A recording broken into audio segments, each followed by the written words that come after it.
जय श्री राधे। यदि आप भी नाम जप करते हैं तो यह बात जान लीजिए कि नाम जप के कितने फायदे होते हैं।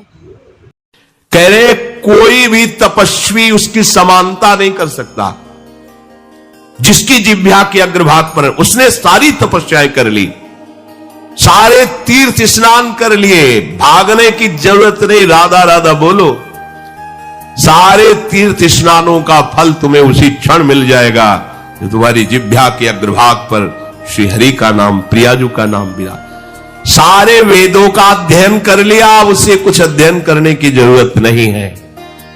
जो बड़ी बड़ी तपस्याओं से, तीर्थयाटन से, वेदाध्ययन से, यज्ञ आदि से गति मिलना दुर्लभ है, वो तुम्हें नाम से प्राप्त हो जाए। कौन हो, कहां हो, कैसे हो, कोई प्रश्न नहीं। जैसे हो, जिस परिस्थिति में, जिस विषय में फंसे हो, वहीं से तुम्हें नाम उठा के महात्मा बना देगा, तुम्हें धनवान बना देगा, यशस्वी बना देगा। तुम तेज से संपन्न हो जाओगे। नाम का तेज, भगवान नाम का तेज है, प्रताप है भगवान नाम का। एक बार नाम आप बसा के तो देखो हृदय में, जोर से आलाप लोगे नाम का, प्रकृति का परिवर्तन हो जाए। अरे स्वामी का नाम है, सुमेर पवन सुत पावन नामू अपने बस करी राखे। जपहि नाम जन आरत भारी, मिटहि कुसंकट होय सुखारी। इदम ही पुंसस् तपसः श्रुतस्य वा, स्विष्टस्य सूक्तस्य च बुद्धि दत्तयोः। अविच्युतोऽर्थः कविभिर निरूपितो, यदुत्तम श्लोक गुणानुवर्णनम। बड़े बड़े वेदनिष्ठ ब्रह्म ऋषियों ने निश्चय किया है कि भगवान के नाम का निरंतर जप, गुण कीर्तन, इससे बड़ा कोई तप नहीं है, कोई वेदाध्ययन नहीं, कोई यज्ञ नहीं, कोई ज्ञान या कोई दान इससे बढ़कर के नहीं है। बस प्रभु के नाम में तुम्हारी प्रीति हो जाए। ये कलिकाल किसी को बख्शेगा नहीं। अगर नाम जप नहीं तो बुद्धि को भ्रष्ट कर देगा। इसका प्रभाव है कपट, चतुरता, बेईमानी और पापाचरण में रति, इसका प्रभाव है। कली इन दोषों से संपन्न है, पर एक इसका महान गुण है, जिसकी जिह्वा पे प्रभु का नाम होगा, इसके कोई भी दोष उसका स्पर्श नहीं कर सकते, और कली स्वयं भयभीत हो जाता है जिसकी जिह्वा पे नाम है। इसकी एक बड़ी प्रशंसा है। 10,000 वर्ष तपस्या करने पर जो फल मिलता है, 24 घंटे निरंतर नाम जप करने से मिल जाएगा। कलयुग की ये विशेष महिमा है। हम लोगों को भगवत प्राप्ति बड़ी सहज है। दाहिने पैर के अंगूठे के बल हाथ उठा के ऊपर से बोले कितने, 10,000 वर्ष। ऐसे 10 सेकंड नहीं खड़े हो सकते अपने लोग, नहीं। दाहिने पैर के अंगूठे के बल हाथ उठा के 10 सेकंड नहीं खड़े हो सकते। और वो अवश्य भगवान की प्राप्ति की बात नहीं कही गई, वो अलग अलग कामनाओं की अलग अलग लक्ष्य। 24 घंटे नाम कीर्तन करने से वो फल प्राप्त हो जो उनको 10,000 वर्ष ऐसे करने से। कलयुग का बड़ा प्रताप है। जो तुम स्वार्थ की पूर्ति चाहते हो या परमार्थ की पूर्ति चाहते हो, या तुम रोग का नाश चाहते हो, तो एकमात्र उपाय है भगवान के नाम का निरंतर जप करो। निरंतर शब्द में बड़ी कठिनता है। महात्मा जन इसी का प्रयास करते। अव्यावृत भजनात्, ये सिद्ध अवस्था है निरंतर भजन। आपसे निरंतर ना हो तो थोड़ी थोड़ी देर में स्मरण करने का अभ्यास बना लीजिए। एक बार सत्संग में कि अगर 5 मिनट में एक बार राधा बोल दो, कि हर 5 मिनट में एक बार राधा बोलना है। राधा 5 मिनट फुर्सत करो, चिंतन या कार्य जो कर रहे हो, पर 6वां मिनट न लगने पावे, फिर 5 मिनट राधा। एक दिन आप देखना निरंतर नाम चलने लगेगा। इससे विषयों के प्रति जो आसक्ति है वो एक बार तो बढ़ेगी। होम्योपैथिक दवा जैसे नहीं, रोग एक बार उभरेगा। आपको लगे वो बढ़ती नहीं है, अंदर छुपी हुई निकलती। ध्यान से सुनोगे तो प्रश्न खत्म हो जाएंगे।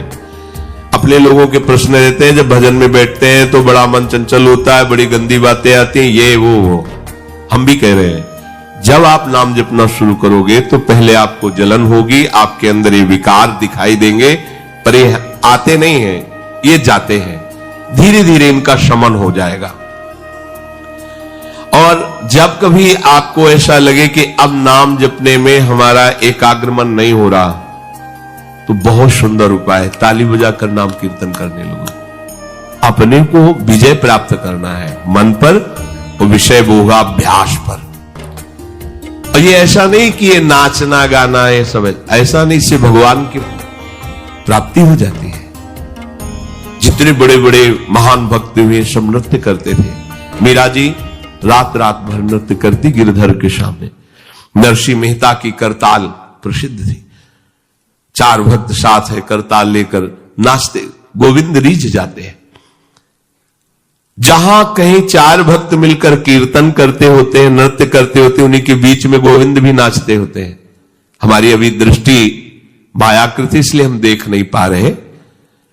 प्रह्लादस्तालधारी तरल गतितया चोद्धव कांस्यधारी वीणाधारी सुरसिंह स्वर कुशलतया राग करतार्जुनो भूत इंद्रोवादीन मृदंगम जय जय सुकराहा कीर्तने ते कुमारा यत्रागे भाववक्ता सरस रचनया व्यास पुत्रो बभूव। एक बार इन बड़े भक्तों का मिलन हुआ। श्री प्रहलाद जी, उद्धव जी, नारद जी, सनक सनंदन जी, सुखदेव जी आदि। अब इतने बड़े महापुरुष एकत्रित हुए, बोले भगवान को बुलाया जाए प्रगट में। बोले एक ही उपाय है, मद भक्ता यत्र गायंती प्रतिष्ठाम। नारदा नारद जी ने कहा भगवान वहीं आ जाते। तो श्री प्रहलाद जी ने ताल देना प्रारंभ किया। ये भगवान को बहुत प्रिय है। अगर आपको कोई संगीत नहीं आता तो भगवान का प्रिय संगीत है ये, राधा राधा राधा राधा राधा। ना किसी की जरूरत है और ना किसी के सहयोग की। ले भाई ढोलक हारमोनिया अगर नहीं बजा लेते हो, कोई राग नहीं आता, हम कह रहे कोई राग नहीं, राधा राधा राधा राधा ताल की, ये हमारा ताल बज रहा है। ये बहुत बहुत ही काम की बात है। आप मान लीजिए, आपको मन लगाने के लिए बहुत बढ़िया उपाय और भगवत प्रसन्नता का बहुत बढ़िया उपाय। जहां आपका मन न लगे, शुरू आप देखना मन लग जाएगा। उद्धव जी ने मंजीरा उठाया। अब मंजीरा सब कोई न बजा पाए तो ऐसे ही उसको करते रहो, राधा राधा राधा जय जय राधा वल्लभ श्री हरिवंश राधा वल्लभ से, वो आ जाएगा बजाना। हम ये देख रहे हैं कि प्रभु समस्त कलाओं से युक्त है और आप उनका गुणगान करो तो सीख जाएंगे। इतनी बड़ी बच्ची है, स्कूल ही नहीं गई, पूरी चतुरासी जी कंठस्थ सुधा निधि। आश्चर्य है, सुधा निधि के श्लोक बोलने में व्याकरण पढ़े हुए भी लड़खड़ा जाएंगे और ककाहरा नहीं पढ़े, गई नहीं स्कूल।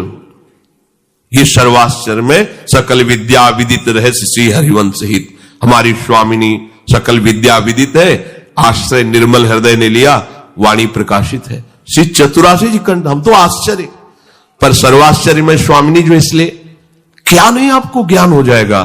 आपको क्या पता नहीं चल जाएगा। जब प्रभु का पता चल गया तो सब उन्हीं में समाये हुए सब ज्ञान आ जाएंगे।